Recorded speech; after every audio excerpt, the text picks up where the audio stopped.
bakka haqti injire bakka dhugaan injire qaroomin injiru namni sammuun isaa gidiraan guutame qaroo ta'uu danda'u ofillee fayyadu biyyallee fayyadu ameet amanama wanni qaroomin kan argamu sammuu dhugaa sammuu qulqulluu keessaa qaroomin baa beekumsi mad bakka haqti injire bareedummaan injiru jaamna bakka haqti injiraanne jagnummaan injiru jaan namni kan ofitti amantummaa qabaatu kan jagna ta'ee waan tokkotti xiyyeeffatee hojjetu kanii kaayoo dhaabbateefillee of kennuu danda'u sammuu qulqulluu fi bakka haqti jirtu ofitti amantummaanis jirama eexamanama bakka haqti jirtu tokkummaanis jira eexamanama kanaafuu tokkummaa kan arbisu maal wal amantii dhabuu wal sobuu wal shakkuu sammuun dharaan guutame dhugaa sin argu rakkina sin argu fala sin argu kanaaf bakka haqti injire bakka dhugaan injire qaroomin injiru namni sammuun isaa gidiraan guutame qaroo ta'uu danda'u. Mootummaan naannoo Oromiyaa rakkoo fi garaagarummaa kamuu karaa nagaa fi nagaa qofaan furuuf kutannoo cimaa kan qabu ta'uu fi qaamolee hidhatanii naannicha keessa socho'an kan waamicha nageenya mootummaan dabarse fudhachuu didan irratti olaantummaa seeraa kan fudhatu ta'uu hoogganaan biiroo bulchiinsaa fi nageenyaa Oromiyaa Komishinar Araarsaa Mardaasaa himaniiru. Hawaasni hojii mootummaan nageenya mirkaneessuu fi hojjechaa jiru tumsuu akka qabus dhaamaniiru. Turtii Komishinar Araarsaa Mardaasaa OBN waliin taasisan akkanatti qindeessineerraa dhaggeeffannee walitti deebina.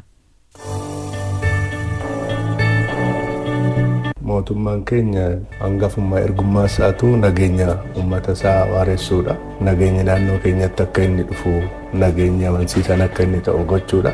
Nageenyoo jiraate immoo waa hundatu jira. Nageenyoo jiraate misoomni jira. Nageenyoo jiraate rakkoon bulchiisa gaarii uummanni keenya bara dheeraa rakkate hiikuun kan itti uumamuudha. Lammaffaan uummanni keenya fi uummata qabsoo uummata keenyatiin kan uumame sirni kunis dimokiraasii dagaagsuudha. Nageenyoo jiraate dimokiraasiin sun dhugoomuu danda'a. Kanaaf mootummaan waa hunduma waan uummanni hawwu milkeessuudhaaf nageenyi jiraachuun isarra jiraataa. Kanaaf nageenyaaf dursa keenya. Kanaaf nageenya fi waamicha yeroo adda addaa godha. Kanaaf nageenya dursa mootummaa. Nageenyi naannoo keenya yeroodhaa gara yerootti fooyya'aa jijjiiramni gaariin dhufaa kan jiru yeroo ammaa kana guutuu Oromiyaa keessatti iddoo muraasa gandoota muraasa yoo ta'e malee nageenyi jiru haala gaariirraa kan jiru uummanni keenya fuula isaa gara misoomatti garagalfatee misooma hojjechaa kan jiru yeroo ammaa kana humni kana dura mootummaa waamicha godhaafii ture kan karaa nagaatiin galu karaa nagaatiin akka galu kan mootummaa wajjin waliin dubbatee galus akka galu ta'e warra kana didee ammarree uummata irratti immoo fincilaa labsanii deeman humna nageenya biyya keenya naannoo keenya qindeessuudhaan tarkaanfii uummataan tokko ta'anii fudhatameen haalli Oromiyaa keessa jiru baay'ee gaariidha. Bakkoota pookeetii ta'an ammallee gandoota muraasa bosona muraasa fi gammoojjii muraasa keessatti humni diinaa shaniin naannoo keenyatti sochii bakka tokko tokkotti ammas soso'uun akkasumas bakka tokko tokkotti yaa'u saamichi karaa irratti nama butuun nama ukkaamsuun maallaqa gaafachuun qabeenya namaa balleessuun bakka tokko tokkotti darbee humni kun ammoo uummata keessaa buqqa'ee jirutti hin jira. Kana ala garuu guutuu Oromiyaatti haalli nageenyaa amma jiru gaariidha jechuun ni danda'ama. Raayyaa ittisa biyyaarraa ka'e poolisii naannoo keenya poolisii federaalaa fi milishaan keenya qaamoleen nageenyattis qaamoleen siyaasatis nageenya naannoo keenyaa mirkaneessuudhaaf oggootii waan darban kana gatii gurguddaa kaffalee nageenya har'aa uummata biratti haala gaariirra ga'e kana fiduudhaaf hojii guddaatu hojjetame. Kanaaf namoonni hooggansarraa ka'e hanga humna nageenyaa milishaa keenyatti hunduu gatii kaffalee nageenya kana fide. Uummanni keenyas hirmaannaa guddaadha kan nageenya kun akka dhufuuf godhe. Akkuma beekamu uummanni nageenyi kana mootummaa qofa miti waamicha kan godhe. Uummanni kun kaka'umsa isaatiin bahee hiriira bahee sangaa camadee ibin nama ijoollee qambara baachisee uummanni keenya waamicha godhaa dhufe nurraa karaa nagaatiin galaa yaada qabdan karaa nagaatiin hiikkadhaa waraana nurraa dhaabadhee waamicha godheera. Waamicha sanarras darbee yeroo immoo humni kun didee fincila kaasu humna nageenyaa keenya wajjiniin uummanni keenyas tumsa godhee tarkaanfiin gurguddaa fudhatamaa ture. Kanaaf nageenya amma dhufe kana qaamoleen nageenyaa raayyaa ittisa biyyaa keenyarraa poolisii federaalarraa poolisii keenya milishaa keenyatti taane uummannis caasan siyaasatis gatii guddaa kaffalanii tumsa guddaatu godhame nageenyaarraa argame kana ammallee tumsa guddaa gochaa jiru. Nageenya waaraa fiduudhaaf qaama nageenya eegu qofa osoo hin ta'in qaamni nageenyi kun bu'aasaaf buusu hundumtuu beekee tumsuutu isarra jiraata. Uummanni keenyas nageenya barbaada. Nageenyi kun akka inni mirkanaa'uuf gahee isaa bahuutu isarra jiraata. Humnoonni nageenyatis uummata keenyaaf bakka bahee dhaabbatutti bakka gatii kaffalutti nageenya uummata keenyaa fiduudhaaf hojii guddaa isarraa eegamu bahuutu isarra jiraata. Isa dhumaatiif humni kun humna shororkeessaadha. Humna finxaalessaadha. Kan naannoo keenya shaniin kan naannoo Amaaraa akkasumas daangaa keenya irratti yeroo tokko tokko mul'atan humni finxaalessa faannoo jedhamu daangaa irratti uummata keenya iddoo tokko tokkotti rakkisaati kan jiru. Humni kun uummanni tokko ta'ee caasaa nageenyatiin gurmaa'ee ijaaramee humna kanarratti tarkaanfii fudhatamu cimsee akka itti fufu kan karaa nagaatti deebi'u karaa nagaatti akka deebi'u kan karaa nageenyatti akka deebiin barbaanne immoo uummanni tumsa godhee dawoo godhuuf irraa yoo dhaabe uummanni nagaa akka argatuuf caasaan nageenyaa humna kana uummata keessaa qulqulleessuu hin danda'a. Kanaaf uummata irraayis qaama mootummaarrees qaama nageenyas haa ta'u qaama siyaasaa tumsuudhaan isa dhumaatiif humnaan biyya kanarratti kana booda afaan meeshaatiin aangoon akka hin argamne beekee karaa nagaatti akka inni deebi'u uummannis karaa nagaatiin yoo ta'e malee karaa biraatiin ta'uu akka hin dandeenye of keessaa baasee dhoksuu haguuguu dhiisee warra haguuges saaxilee warroota uummata keessa deemee uummata shororkeessan kanas uummanni saaxilee qaama nageenyatitti akka kennu tumsa isaa akka bahu qaamoleen nageenyatis hankana dura jalqaban cimsanii itti fufuudhaaf diina kana uummata keessaa buqqisanii nageenya waaraa uummata keenyaa fiduudha. Uummanni nageenya ala misoomni dhufuu hin danda'u kan jedhu ejjennoo kanarra ga'ee humni kun karaa nagaatiin oo galee agaluu karaa nagaatiin oo galle mootummaan tarkaanfii fudhatee naannoo keenya nagaa gochuutu isarra jiraata kan jedhu waamicha dabarse mootummaanis kana fudhatee akka naannoo Oromiyaattis kana qabannee uummata keenya keessaa humna kana buqqisuudhaaf sochii godhaa jirra.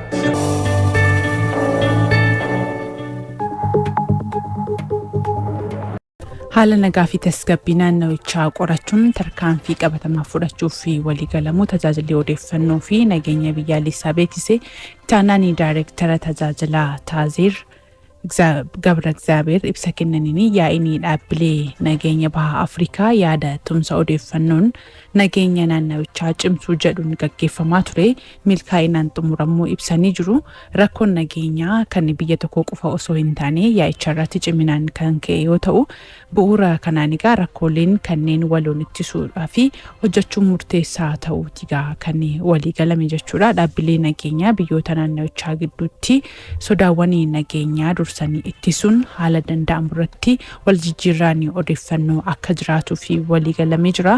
Yaa'icha irratti Afrikaa, Eeshiyaa fi Awurooppaa irraa biyyoonni 30 ol hirmaatanii jiru. Hirmaattonni yaa'ichaas hidha haaromsaa guddichaa kan daawwatan yoo ta'u Afrikaanonni yoo waltumsanii piroojeektii guddaa akkanaa ijaaruun akka danda'amu hubachuu isaanii fi dhimmoota hidha guddicha irratti mari'achuu fi kan kaayyeeffate akka ta'e kan daawwannaan sun kaa'ame jechuudha.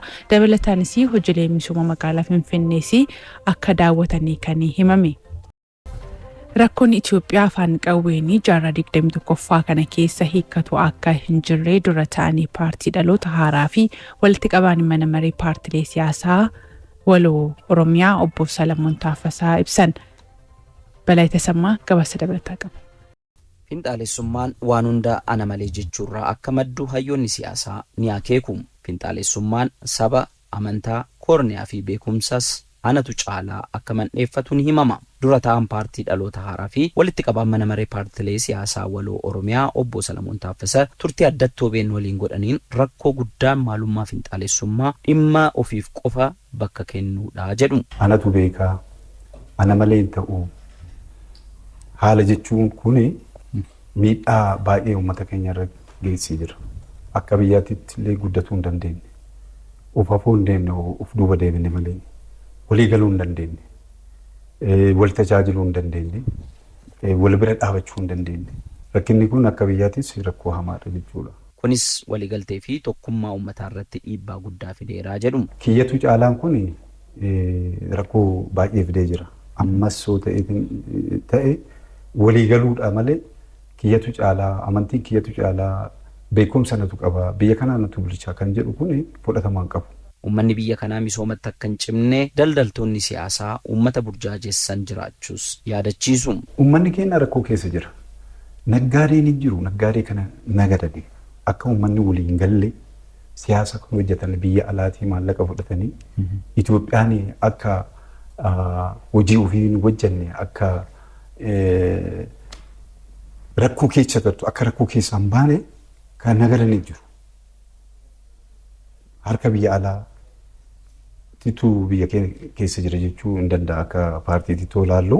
Qaamoleen hawaasaa daldaltoota siyaasaa dhagahuun sirrii miti jedhu. Warra naggaadota warra kunoo siyaasaa kana waan hin taane nu qoqqooduuf deeman kana dhagahuun qabu. Keessattuu dargaggoon, dubartoon, qaama miidhamtoon, abbootiin, haadhotiin bakka kana dhagahuun qaban. Itoophiyaan nagaa taatee namni keenya hojjetee hiyyummaa keessaa akka bayan barbaada. Rakkoon Itoophiyaa afaan qawweetiin jaarraa 21ffaa kana keessa hiikkatus hin jiru. Afaan qawweetiin rakkoo hiikuu hin danda'amu. Rakkoon Itoophiyaa rakkoo lakkaa'amee hin dhumnetu jira biyya kana keessatti. Rakkoo baay'eetu jira. Rakkoo san hiikuuf mootummaan akka mootummaatitti warra mufatee bosona jiru warra qawwee kaase kana beekumtii isaanii kennee taa'anii mari'atanii rakkoo san hiikuudha malee wal fixuudha malee ummata jeequudha malee ummanni akka nagaan oolee hin bulle godhuudha malee rakkoo afaan qawweetiin haddas borus hiikuu hin danda'an. Hoggansi jijjiiramaa erga aangootti dhufee fooyya'insa guddaatu galmaa'e waan mul'atu dhoksuunis hin danda'amu jedhu. Biyyi keenya jijjiiramarra jira. Jijjiirama guddaarra jiru. Jijjiirama akkana immoo kan hojjetaa jiru dhugaa isaa dhugoomsuudha. Dhugoomsuudha. Maaliif ija keenyaan argine? For example Addis Ababa uduu amma Addis Ababa uduu fudhanne urjii fakkaatti galgala uduu laatte. Urjii fakkaatti. Kuni waan dhosituu miti waan argisiisuuf. Jijjiiramni hin jira. Akka paartiititti nuus kan amma mootummaan hojjetaa jiru kan isaallee dhugaa kennaati. Nuus ammoo carraa wal argan dhaloota kanaa waan teeknooloojiidhaan waan addaa hojjechuuf nuus karoora qabna. Aadaan wal balaaleffachuu fi wal xureessuu paartilee siyaasaa fooyyee qabaachuu fi wal kabajuun yaada waliinii waliif qooduun sadarkaa fooyyee irratti argamus himan. Wal kabajaa dhugaa soba jechee bara darbitu malee barri kun bara teeknooloojiitii bara beekumsaati waan argitu irra geessitaa waan hanqina qabu immoo kun hanqina qabaa jettee waan dubbattu malee akkasitti paartileen morkannoon biyya keenya jijjiirama guddaa qabu rakkoo isaanii wal bira ta'anii rakkoo san tasgabbaa'anii furmaata rakkoo sanii argataa jiru jijjiirama baay'eetu jira.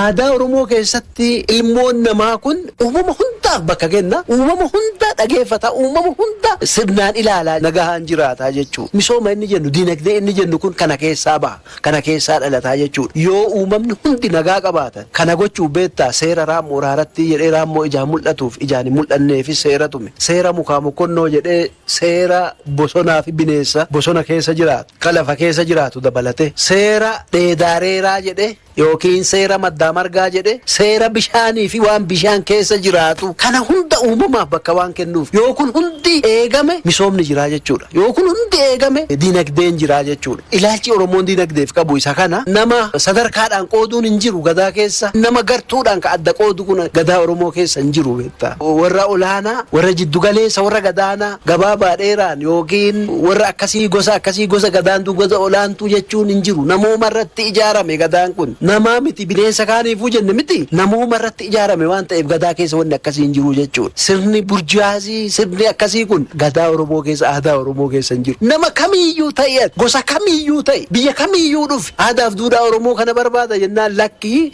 ati gosa kanaa gosi kun gadaatti makamuu hin danda'u jedhee ofirraa hin deebisu. Sirriitti hubatamuu qaba.